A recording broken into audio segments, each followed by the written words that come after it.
నమస్తే, welcome to our channel. నేను సిరి. ప్రస్తుత కాలంలో ఏపీలో అసలు ఏం జరుగుతుంది అనేది చాలా చర్చనీయాంశమైంది. ఎందుకంటే ఒకరోజు లడ్డు కల్తీ అంటున్నారు, ఒకరోజు నెయ్యి కల్తీ అంటున్నారు. ఆ తర్వాత అసెంబ్లీలో అసలు నేను ఎవరి గురించి మాట్లాడలేదని చెప్పేసి పవన్ కళ్యాణ్ గారు అంటున్నారు. అండ్ ఆ తర్వాత అరెస్టులు అంటున్నారు, దాడులు అంటున్నారు. ఇలాంటివి చాలా సంఘటనలు అయితే ఏపీలో జరుగుతున్నాయి. సో వాటన్నిటి గురించి మనతోని మాట్లాడడానికి, మనతో కొన్ని పంచుకోవడానికి మనతో పాటు ఉన్నారు జనసేన నుంచి వైసీపీలోకి వచ్చిన బండారు గంగా సురేష్ గారు.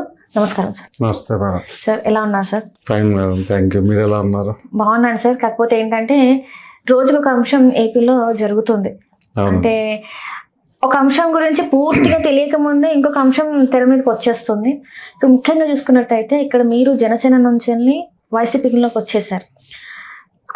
జనసేన నుంచి రావడానికి గల కారణాలు ఏంటి? అంటే ఇక్కడ చింతా రాజశేఖర్ గారు జనసేనలోనే ఉన్నారు, మీరు జనసేనలోనే ఉన్నారు. పవన్ కళ్యాణ్ గారు సామాజిక వర్గం, మీ సామాజిక వర్గం, అంటే మీ ముగ్గురు ఒకటే. అలాంటిది అంత నమ్మకంగా వెళ్ళి మీరు ఎందుకు అసలు బయటకు వచ్చారు సార్?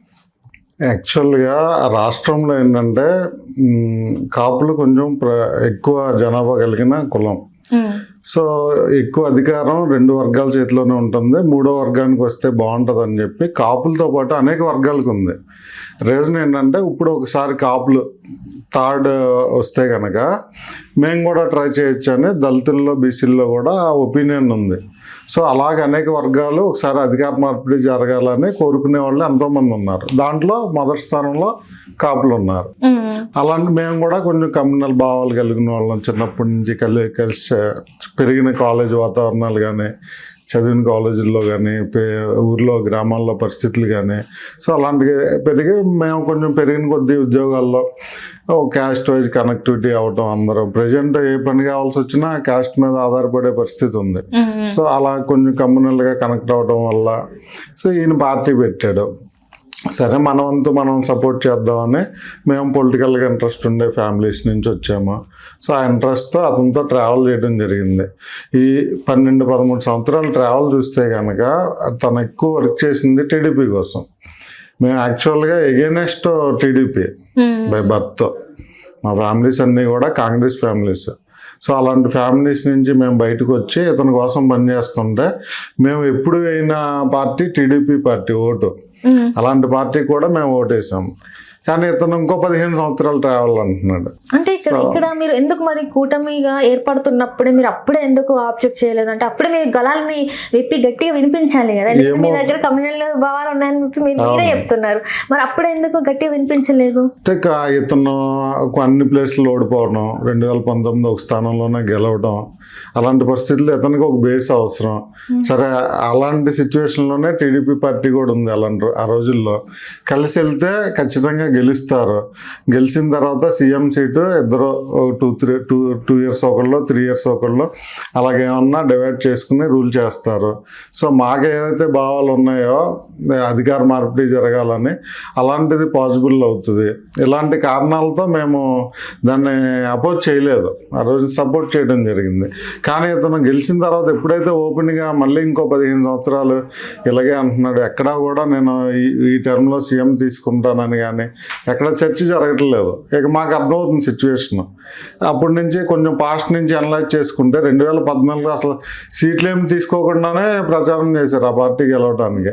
సో ఇప్పుడు 15 సంవత్సరాలు కూడా ఇతను ఇదే ధోరణితో ఉన్నాడని అర్థమైంది. అంటే అప్పుడు మీ పార్టీ స్వలాభం కోసం, మీ స్వలాభం కోసం మాత్రమే కూటమితోనే మీరు చేతులు కలిపినరా? రాజకీయాలు అలాగే ఉంటాయండి. రాజకీయాలు ఎప్పుడు కూడా ఆ పార్టీ బలపడటానికి తీసుకునే నిర్ణయాలు ఉంటాయి. వాటిని కొంచెం సపోర్ట్ చేయాల్సిన పరిస్థితి కలిసి ఉంటుంది. సో అలా సపోర్ట్ చేసాము. కానీ మేము సపోర్ట్ చేసింది దేనికోసం? అధికారంలో భాగస్వామ్యం అవడానికి, సీఎం సీట్ కోసం.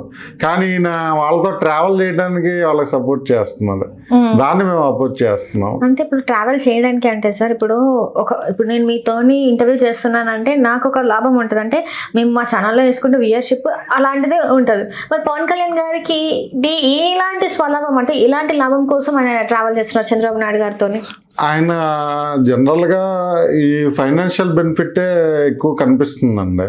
మరి ఆయనకి ఏ రకంగా దాన్ని బెనిఫిట్ చేస్తున్నారో తెలియదు కానీ, ఎందుకనంటే సరే ఏదో సీట్లు తీసుకున్నారు కాంప్రమైజ్ అయ్యి, గెలిచిన తర్వాత 30% మనకి నామినేటెడ్లో మనకి కోటా ఉంటుందని చెప్పారు. ఎక్కడా కూడా అది జరగట్లేదండి. ఏ కాన్స్టిట్యున్సీలో కూడా అది జరగట్లేదు. నాయకులు కానీ కార్యకర్తలు కానీ ఈ కూటమిలో తీవ్ర ఇబ్బందులు పడుతున్నారు. ఈ కూటమి వల్ల ఎంతో మంది, ఇప్పుడు నేను పార్టీ మారింది కాబట్టి అన్న ఈ వాయిస్ రేట్ చేయన్న నీ తరపున, ఇదిగో మేము పలానా ఏరియాలో మేము పలానా ఇబ్బంది పడుతున్నాం అని ఎంతో మంది విత్ ప్రూఫ్స్, ఆడియో ప్రూఫ్స్తో సహా పంపిస్తున్నారు.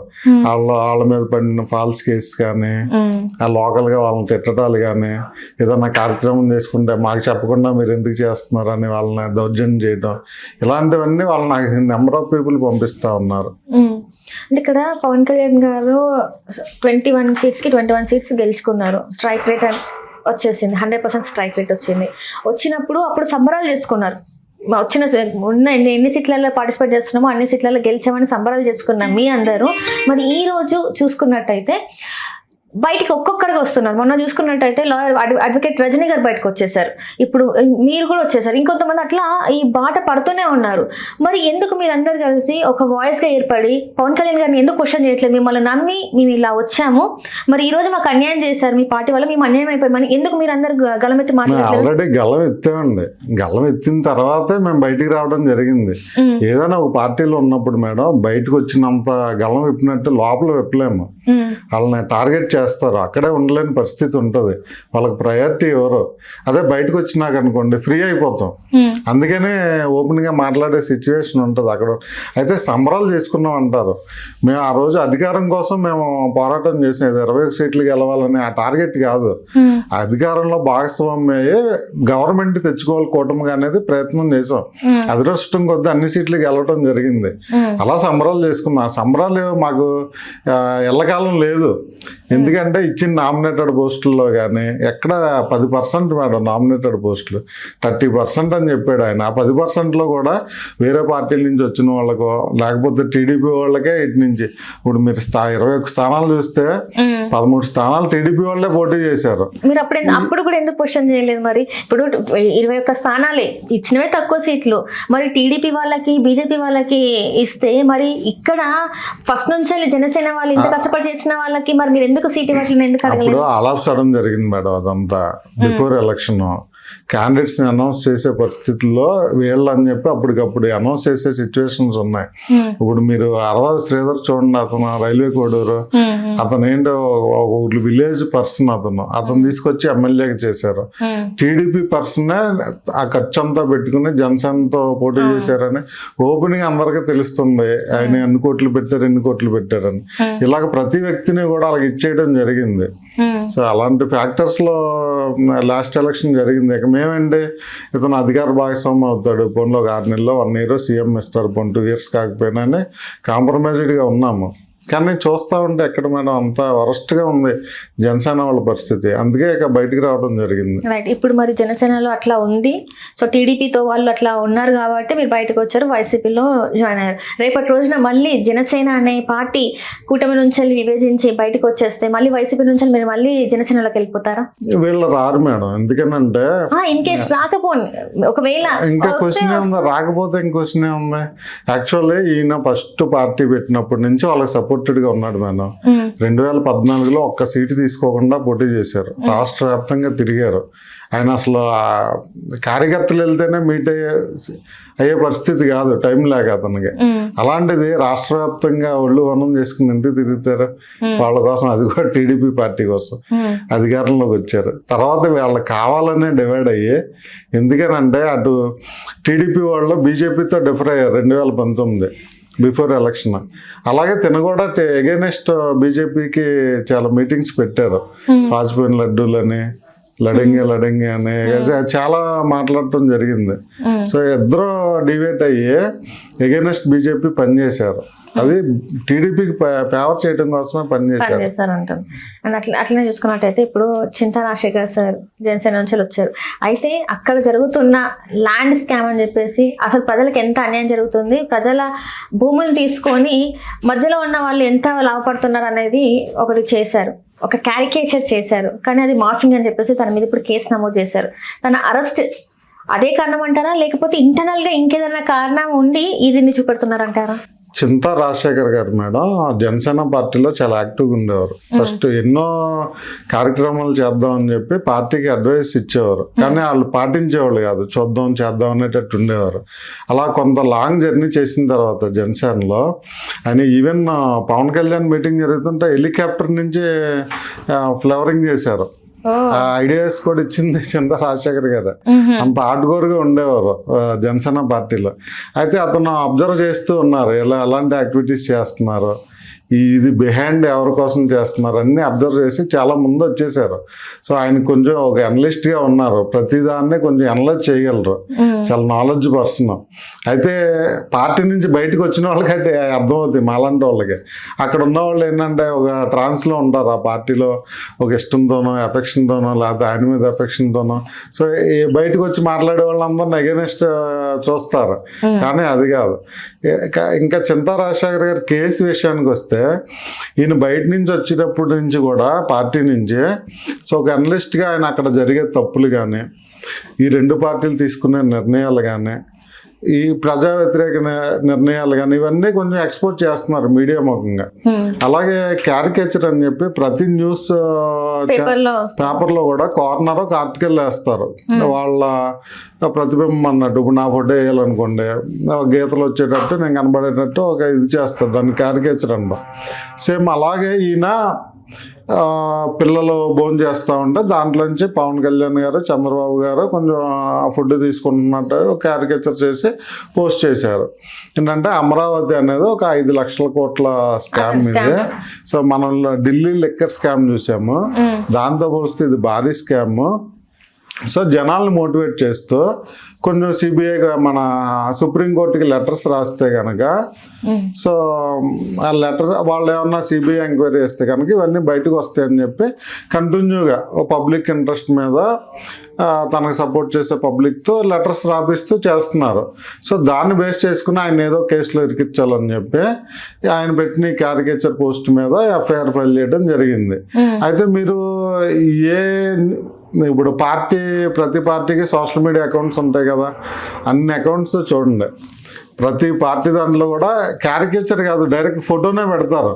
ఇప్పుడు వైఎస్ఆర్సీపీ పేజీలు చూస్తే కనుక చంద్రబాబు గారు ఒక రాక్షసుడు అన్నట్టు ఫోటో పెడతారు మూలన, ఇది ప్రతి పోస్ట్లో కూడా. టీడీపీ పేజెస్ చూస్తేనేమో జగన్మోహన్ రెడ్డి గారిని అలా చూపిస్తారు. జనసేన పేజీలు కానీ బీజేపీ కాంగ్రెస్ అఫీషియల్ పేజీల్లోనే అంతలా చూపిస్తున్నప్పుడు ఈయన ఎక్కడో న్యూస్ పేపర్లో వాడే క్యారికేచర్ వాడినంత మాత్రాన ఎఫ్ఐఆర్ కట్టాల్సిన పనే ఉంది. అంటే ఇప్పుడు మరి ఏంటంటారు, ఇప్పుడు దానికోసం అంటే మరి ఇంతమందిని మీద కేసులు పెట్టండి, మరి చింతా రాజశేఖర్ మీదనే ఎందుకు కేసు పెట్టారంటారు? చింతా రాజశేఖర్ గారు ఈ దోపిడీని ఎక్స్పోర్ట్ చేస్తున్నారు. దోపిడీని ఎక్స్పోర్ట్ చేస్తున్నప్పుడు ఎవరికి నష్టం కలుగుద్ది? ఆ పార్టీలకి నష్టం కలుగుద్ది, అధికారంలో ఉన్న కూటమి పార్టీలకి. సో వాళ్ళు ఏదో రకంగా ఇన్ని 4 కేసులు పెట్టి ఇబ్బంది పెట్టి పలసం చేసి లేకపోతే ఏమన్నా 3rd డిగ్రీ ఇద్దామని కానీ ఇంకొక రకంగా భయపెడదామని కానీ ఇవన్నీ అయ్యి ఉండొచ్చు వాళ్ళ ఐడియాలు. ఇక అంతకుమించి ఏముంటుంది ఒక అనలిస్ట్ని, ఆయన ఏంటంటే పబ్లిక్ హితం కోరుకుని ఇది చేస్తున్నారు కార్యక్రమం. రాష్ట్ర సంపద దోపిడీ జరగకూడదు, ప్రజలకు మంచి జరగాలని చేస్తున్నారు. సో అందులో కలిసి భాగస్వామి వాళ్ళందరూ లెటర్లు రాస్తున్నారు. సో అలా ఒక పబ్లిక్ మంచి జరిగే విషయాన్ని వీళ్ళు ఎందుకు పర్సనల్గా తీసుకుంటారు? వాళ్ళ ఇన్వాల్వ్మెంట్ లేకపోతే వాళ్ళ దోపిడీ లేకపోతే దాంట్లో చాలా లైట్ కదా. అంటే ఖచ్చితంగా వాళ్ళు పర్సనల్ గా తీసుకున్నారు, అందులో తప్పు కరెక్ట్ జరుగుతుంది, అది రాజశేఖర్ గారు బయట పెట్టారు కాబట్టి ఆయన ఇంకా బయట అంటే ఇలాంటివి ఇంకా ప్రజలు అట్రాక్ట్ అవుతారని ఈ అరెస్ట్. అంతే అన్న, అరెస్ట్ చేసి భయపెట్టడాకండి. అరెస్టులు జనరల్ ఎంత చేస్తారంటే వాళ్ళ కోపాన్ని తెచ్చుకోవడానికి, వాళ్ళతో కొట్టిపిచ్చి లేకపోతే కోర్టులకు పంపించి ఇబ్బంది పెడితే ఇలాంటి ఇంకొంచెం మాట్లాడకుండా ఇంకా అదర్గా ఏమి ఎక్స్పోజ్ చేయకుండా ఉంటారని చెప్పి ఇలాంటి యాక్టివిటీస్ అన్నీ అధికార పార్టీ వాళ్ళు చేస్తుంటారు జనరల్గా. ఆ జనరల్ చేసే ప్రాసెస్ అది. అందులో అమరావతి దోపిడీ అంటే అది చిన్న విషయం కాదు. ఈయన ఆల్మోస్ట్ 5 లక్షల కోట్లు దోపిడీ అంటున్నారు. మరి అలాంటప్పుడు ఇంకా బాధ కదా. చిన్న చిన్న వాటికే చిన్న పోస్టులకే అరెస్టులు చేస్తుంటే ఫేస్బుక్ లో పెట్టేది, ఇంకా 5 లక్షల కోట్ల దోపిడీ నేను ఎక్స్పోజ్ చేస్తుంటే ఇక ఏ రకంగా ఉంటది? దాంట్లో భాగంగానే ఈయన అరెస్ట్ చేయాలని చూస్తున్నారు. హలో, తెలుగు రాజ్యం ఛానల్ చూస్తున్నారా? సామాజిక, రాజకీయ, జీవన చిత్రణే తెలుగు రాజ్యం. అతిశయోక్తులు, అసత్యాలు ఉండవు. రాజకీయ కోణం కాదు, ప్రజా కోణమే కొలబద్ద. తెలుగు రాజ్యం వీక్షణ మీ ఉత్తమ అభిరుచికి నిదర్శనం.